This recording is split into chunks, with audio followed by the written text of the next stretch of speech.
हमें उम्मीद है आप सभी अच्छे होंगे। सुनील हिंदी चैनल में आप सभी का बहुत बहुत स्वागत है। अगर मेरी वीडियो आप लोगों के लिए अच्छी लगे तो मेरे चैनल को सब्सक्राइब और शेयर करना बिल्कुल भी ना भूलें। ये चाणक्य महामंत्र का दूसरा अध्याय के कुछ मूल मंत्र आप लोगों के लिए बताएंगे। इस चाणक्य ने कुछ मूल मंत्र बताए हैं जो व्यक्ति को जीवन जीने की कला सिखाते हैं। इसके बारे में हम आपके लिए बताएंगे। तो पहला मंत्र है अनंतरम सहसम माया मूर्ख त्वमिति लुब्धा अशौचतम हृदयां स्वणीणा दोषा स्वभावजा। अर्थात चाणक्य के अनुसार स्वाभाविक गुण दोष प्रत्येक प्राणी की व्यक्तिगत उपलब्धि होती है। स्वाभाविक गुण दोष वे होते हैं जो प्राणी के अंदर जन्म के साथ प्रकट होते हैं। इन्हें कहीं भी बाहर से ग्रहण नहीं करना पड़ता। इसी संदर्भ में उन्होंने असत्य, संभाषण, निडरता, छल, कपटता, मूर्खता, लालच, अपवित्रता और निर्दयता को स्त्रियों के स्वाभाविक दोषों में सम्मिलित किया है। लेकिन साथ ही वे यह भी कहते हैं कि प्रत्येक स्त्री में उपयुक्त दोष का होना आवश्यक नहीं है। दूसरा महामंत्र है चाणक्य का भोजे भोजन शक्ति चारस्य रते शक्ति चारणया विघ्नो दान शक्ति च नालड पश्य तपसा फलम। अर्थात चाणक्य कहते हैं कि भोजन योग्य स्वादिष्ट व्यंजन एवं उन्हें ग्रहण करने का सामर्थ्य, रूपवान स्त्री एवं भोग विलास की शक्ति तथा विपुल धन एवं दानशीलता जैसे गुण केवल घोर तप अथवा पूर्व जन्म के सुकर्मों के परिणाम स्वरूप ही प्राप्त होते हैं। चाणक्य का अगला महामंत्र है यस्य पुत्रो वशीभूतो भार्या छंदानुगामिनी विभवे यस्य संतुष्ट स्वर्ग ही। अर्थात चाणक्य कहते हैं जिस व्यक्ति का पुत्र आज्ञाकारी, पत्नी पतिव्रता एवं अनुकूल आचरण करने वाली हो तथा जो परिश्रम द्वारा अर्जित धन से पूर्णतया संतुष्ट हो, वह जीवित अवस्था में ही स्वर्ग का सुख अनुभव कर लेता है। अर्थात वह सदैव परम संतुष्ट एवं सुखी रहता है। अगला महामंत्र है ते पुत्रा ये पिपुर्भर्ता सा पिता यस्तु पोषका तन्मित्रं यत्र विश्वासा सा भार्या यत्र निर्वर्ति। अर्थात चाणक्य के अनुसार केवल वही आदमी पुत्र कहलाने योग्य है जो अपने माता पिता की आज्ञा का सदैव पालन करता है।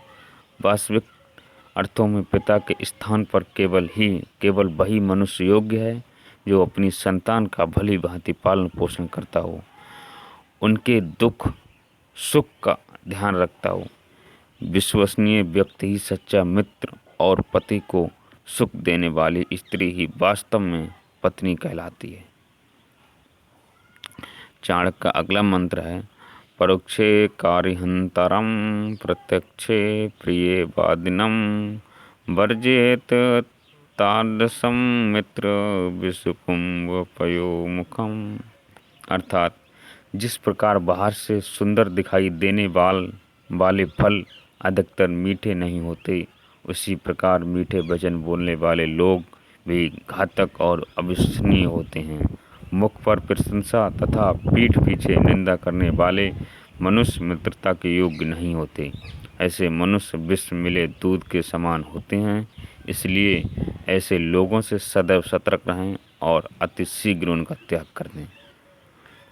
चाणक्य का अगला मंत्र है ना विश्वसेत कुमित्रे च मित्रे चाप्ते न विश्वसेत कदाचित् कुपितं मित्रं सर्ववा प्रकाशेत।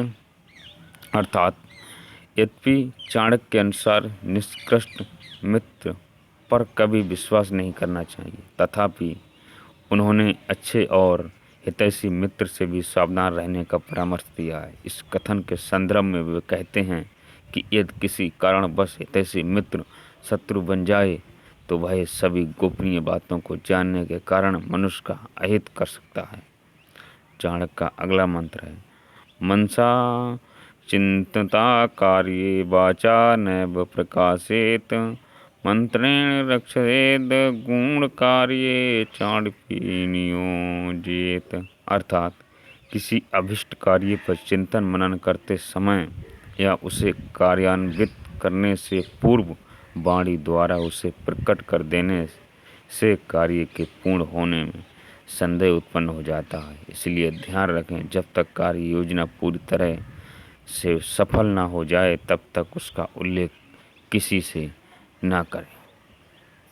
चाणक्य का अगला महामंत्र है कष्टं च खलु मूर्खतं कष्टं च खलु यौवनं कष्टात् कष्टतरं चैव परगेहनिवासनम्। अर्थात यद्यपि अज्ञान कष्टदायक होता है तथा इसके कारण मनुष्य उपहास का पात्र बन जाता है, यौवन भी असीमित कष्ट प्रदान करने वाला है, लेकिन चाणक्य की दृष्टि में किसी दूसरे पर आश्रित होकर जीना सबसे अधिक कष्टदायक होता है। ऐसा व्यक्ति पशु तुल्य हो जाता है, उसे दूसरे व्यक्ति के अनुसार समस्त कर्म करने पड़ते हैं। अतः उचित यही है कि मनुष्य सबल होकर जीवन व्यतीत करे। चाणक्य का अगला महामंत्र है शैले शैले न माणिक्यम मोकित्यम न गजे गजे साधवो न ही सर्वत्र चंदनम न बने बने। अर्थात यह आवश्यक नहीं कि प्रत्येक पर्वत हीरे जवाहरात से युक्त हो, समस्त हाथियों के मस्तक पर मुक्तामणि सुशोभित हो, प्रत्येक स्थान पर सज्जन मनुष्य का वास हो तथा प्रत्येक वन में चंदन वृक्ष हो। अर्थात संसार में भिन्न भिन्न प्रवृत्तियों के अनेक मनुष्य वास करते हैं। ऐसी स्थिति में हमें केवल सज्जन और श्रेष्ठ मनुष्य से ही संपर्क बढ़ाने चाहिए, इससे अभिष्ट कार्य अवश्य संपन्न होगा। चाणक्य का अगला महामंत्र है पुत्रा चय विविधय शीलय निरोज्या संततम बुधय नीतिज्ञा शील संपन्ना भवन्ति कुल पूजिता। अर्थात चूँकि ज्ञानी मनुष्य ज्ञान के माध्यम से संसार के अज्ञान रूपी अंधकार का नाश कर देते हैं, इसलिए ज्ञानी व्यक्ति को अपनी संतानों को भी चरित्र निर्माण के कार्यों में लगाना चाहिए। उनके गुणों में अभिवृद्धि करने के लिए उनकी उचित शिक्षा दीक्षा की व्यवस्था करनी चाहिए। इससे उनके अंदर के ज्ञान युक्त गुण संसार में पूजनीय और आदरणीय हो जाते हैं। इस श्लोक के माध्यम से चाणक्य गुणी व्यक्ति की प्रशंसा करते हुए कहते हैं कि जिस प्रकार किसी धार्मिक स्थल को देखकर हमारे मस्तक स्वतः ही श्रद्धा से झुक जाते हैं, उसी प्रकार गुणी व्यक्ति ज्ञान और आस्था के प्रतीक बनकर मनुष्य के हृदय में स्थान प्राप्त करते हैं। अगला चाणक्य का महामंत्र है माता शत्रु पिता बैरी एन बालो न पाठिता न शोभते सभामध्य हंस मध्य बको यथा। अर्थात चूँकि मूर्ख और अज्ञानी मनुष्य उपहास का पात्र बनकर रह जाता है, ज्ञानवान मनुष्यों में उनकी स्थिति हंसों के बीच कौवे जैसी होती है। वह न तो अपने विचार प्रकट करने में सक्षम होता है और न ही दूसरों के ज्ञानयुक्त विचारों को स्वीकार करने योग्य। यही कारण है कि चाणक्य ने उन माता पिता को अपनी संतानों का घोर शत्रु कहा है जो उन्हें अच्छी शिक्षा नहीं दिलवाते।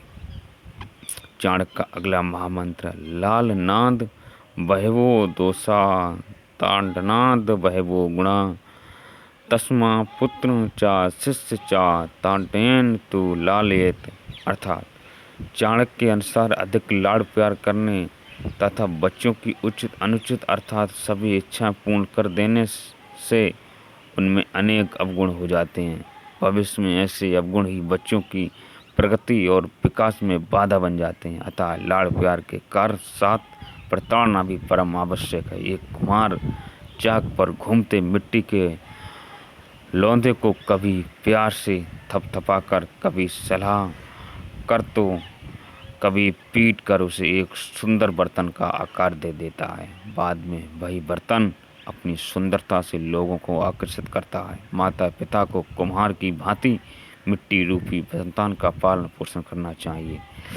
दोस्तों, अगर ये चाणक्य नीति के महामंत्र आपके जीवन में एक ज्योति जलाने का काम करें तो मेरा आप सभी लोगों से निवेदन है कि मेरी वीडियो को ज़्यादा से ज़्यादा शेयर और सब्सक्राइब करना बिल्कुल भी ना भूलें।